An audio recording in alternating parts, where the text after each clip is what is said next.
Então vamos lá. Ela escreveu para a gente aqui na sexta-feira, dia 19, e a seguinte frase foi a primeira que ela escreveu. Ela falou assim: Caio, eu comecei a assistir você ontem, no dia 18. Quer dizer, a pessoa tem um dia que está te vendo. Já está se metendo lá no Instagram, já está mandando mensagem para cá. Que coisa. Bonitinho, muito lindo, né? Aí ela fala assim: Caião, como milhares de pessoas, eu estou encantada com você. São muitas coisas que eu gostaria de perguntar, sabe? Mas eu tenho um julgo muito grande sobre mim. Eu sei que Deus cuida de mim. Me sinto errada o tempo inteiro para Deus, sabe? Por quê? Porque eu não leio muito a Bíblia, acho que não oro como deveria orar. Enfim, eu me sinto toda errada. Eu sou uma das pessoas que, assim, eu sou uma das pessoas que na questão da verdade, sabe, eu sou meio louca, assim, de querer ter e agradar a Deus, mas eu não falo, não. Eu não faço isso. Eu não sei o que fazer, o que pensar, não sei quem eu sou. Eu tenho medo de não ser salva, sabe? Não sei nada de Deus, não sei nada de Deus, Caio. Me sinto muito mal. Me ajuda, Caião. Vai. Ai, minha querida, você não é de Deus porque você sabe de Deus, você é de Deus porque Deus sabe de você. Entendeu? Eita. Te ensinaram tudo errado. Te ensinaram que você é de Deus porque você sabe de Deus. Não. Você é de Deus porque Deus sabe de você. Nós o amamos porque ele nos amou primeiro. A lógica da cronologia dessa viagem é outra. Sabe qual é? O que está dito é que Deus estava em Cristo reconciliando consigo o mundo e não imputando a nós as nossas transgressões. Nada começa em mim, tudo começa em Deus. A fé é um dom que Ele me deu. A salvação é de graça. Ele me deu. A revelação é graça. Ele a trouxe a mim e atrás. Quando Ele quer, como Ele quer. Tudo vem de Deus. Agora, eu me sinto sempre, olha que eu estou ficando idoso nisso.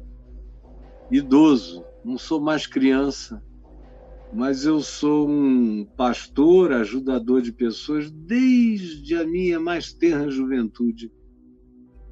Eu era um jovem homem grave,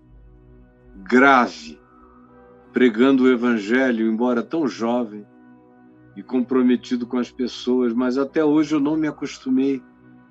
E o meu coração continua a doer quando eu vejo uma declaração como a sua. Que declaração é essa? É você dizer que acha que está perdida porque não conhece a Bíblia. Você já pensou? Uma pessoa, um Deus que faz alguém ficar perdido, Braulio, porque a pessoa não conhece um livro. É um autor. Imagina, eu tenho aqui uns 200 livros meus, mais ou menos. É um autor que fica com raiva das pessoas se elas não conhecem o livro dele. Sinceramente, nesse quesito de autoria, eu estou melhor do que Deus, porque eu acho normal as pessoas não conhecerem o meu livro, os meus livros. Fico feliz quando alguém conhece. Agora, ela, coitadinha, ela se sente distante de Deus porque ela não conhece ainda a Bíblia como devia. Minha filha, deixa eu te dizer, se o critério fosse esse, os cristãos estavam quase todos perdidos. E se o critério fosse esse, o mundo inteiro estaria perdido, porque conhecer a Bíblia não é conhecer esse livro porque já leu 3 vezes, é entender a mensagem dele. Muito pouca gente entende, infelizmente. Mesmo os que estão pregando todos os dias, eu às vezes ouço um aqui, outro ali, e digo, ai meu Deus, o cara está aí há tanto tempo e não entendeu ainda qual é o sentido, qual é a essência, onde é que está o extrato. Então, você diz, eu fico com medo porque eu não oro o bastante. Aí ela acha que Deus não quer nada com ela porque ela não ora o bastante. O que é não orar o bastante? Para ela, que foi ensinada na igreja, não orar o bastante é, em primeiro lugar, não ir às reuniões de oração, onde parece que a oração é mais forte, e, em segundo lugar, não orar sozinha, em casa. Orar, fechar a porta e orar. Aí, porque ela não vai a reuniões de oração como ela acha que deveria, nem ora o tempo todo, não tem um horário devocional, não para numa hora cedo, à tarde ou à noite, seja quando seja, para fazer aquele momento de 15 minutos, meia hora para Deus em oração, ela acha que está perdida. E que Deus não sabe dela. Porque Deus só conhece quem lê a Bíblia. Parece que você abre o texto aqui, aí Deus abre os olhos lá e diz: olha! Olha, abriu o livro. Ela abriu o livro. Abriu o livro. Tá me enxergando. Olha. Aí você entra no quarto, fecha a porta, proca e diz: Senhor, nosso Deus e nosso Pai. Deus, é comigo mesmo. Eu agora sei quem você é. Agora tem que voltar todo dia. Se não voltar todo dia, eu esqueço rápido, hein? Eu esqueço rápido, diz o Senhor. Minha filha, está tudo invertido. Ensinaram para você tudo o contrário. Você é amada. A Bíblia é um livro recente, entendeu? A Terra tem 4 bilhões e 500 milhões de anos.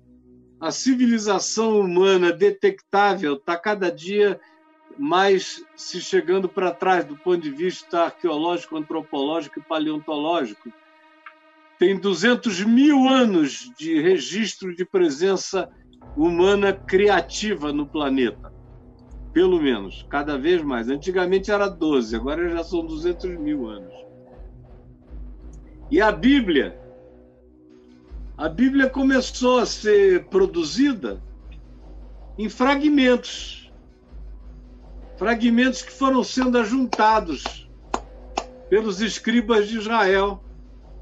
E a maior parte dos fragmentos do Velho Testamento foram definitivamente ajuntados quando Israel foi para o exílio em Babilônia. E eles já não tinham mais a distração do templo, da religião, conforme o templo de Salomão e os sacrifícios que não findavam 24 horas por dia. Eles não tinham mais isso.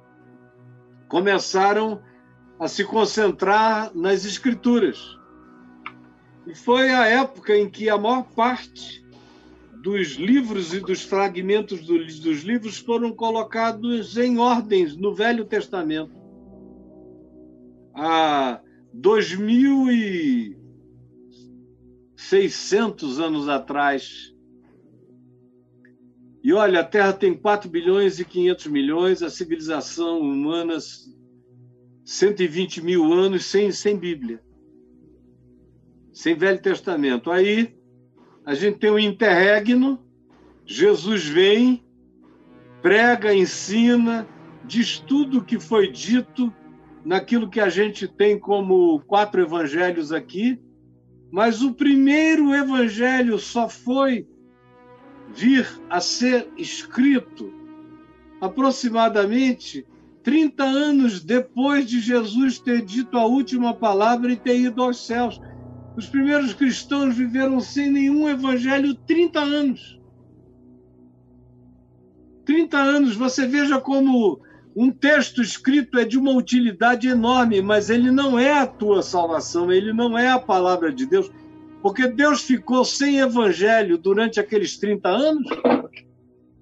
Não, o evangelho não é um texto, o evangelho é uma boa nova, é uma pessoa, é Jesus. E o Evangelho é a boa nova assimilada por pessoas que praticam o quê? O Evangelho. E o que é que o Evangelho disse que ele é? É histórias sobre Jesus? Aquelas são as narrativas. O Evangelho, a boa nova, é que Deus está conosco, não importa o quê. A boa nova é que Deus amou ao mundo de tal maneira que se fez homem.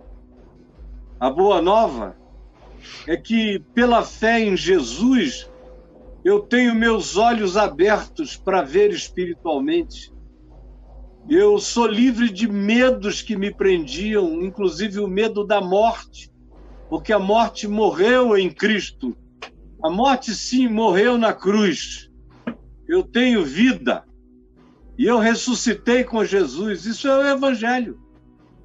E aqueles primeiros discípulos tiveram esse Evangelho, embora não tivessem Bíblia nenhuma. Essa Bíblia aqui que você tem na mão tem apenas 500 anos de existência. Do jeito que está aqui, na mão, acessível para todo mundo, tem 500 anos.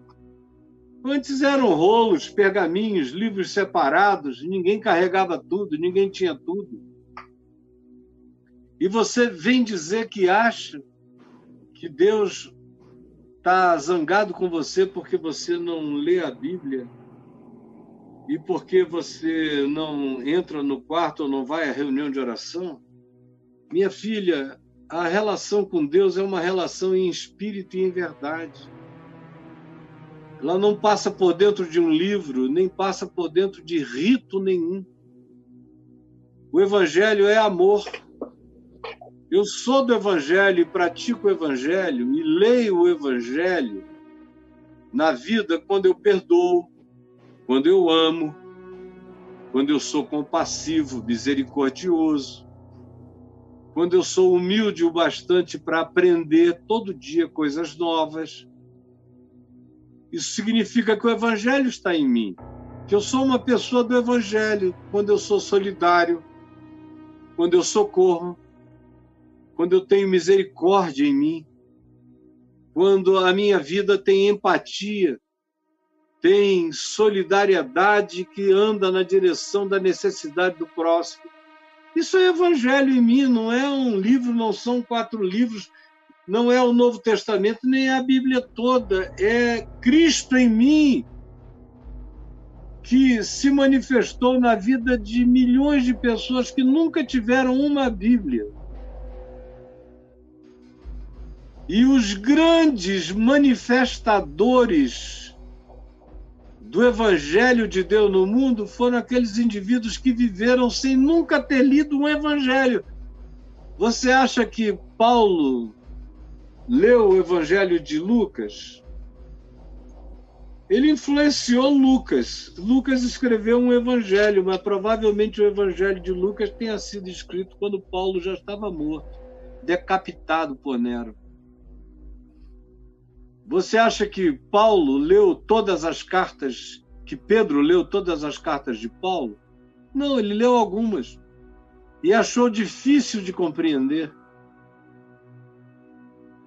Você acha que Mateus leu o Evangelho de João? Não, ele morreu sem ler João. João morreu com 90 anos de idade, Mateus bem antes.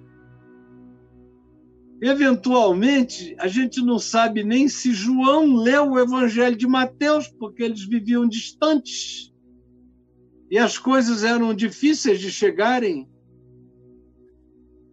Não tinha avião, não tinha correio, não. Eram anos de interposição entre as distâncias nas quais eles se colocaram. Mas todos aqueles indivíduos eram evangelhos. Eu quero ser um evangelho, eu leio, porque eu tenho.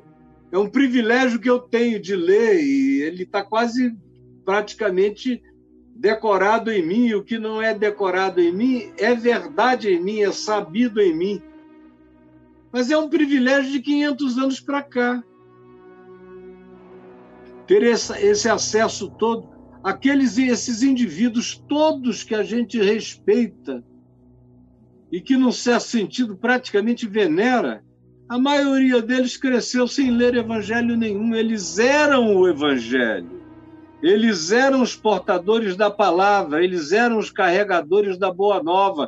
Eles eram as testemunhas oculares e eles eram os experimentadores de que o que Jesus disse era verdade, porque se tornou verdade na vida deles, se tornou paz na vida deles, se tornou a grande alegria do ser deles, embora a maioria deles não tivesse um livro.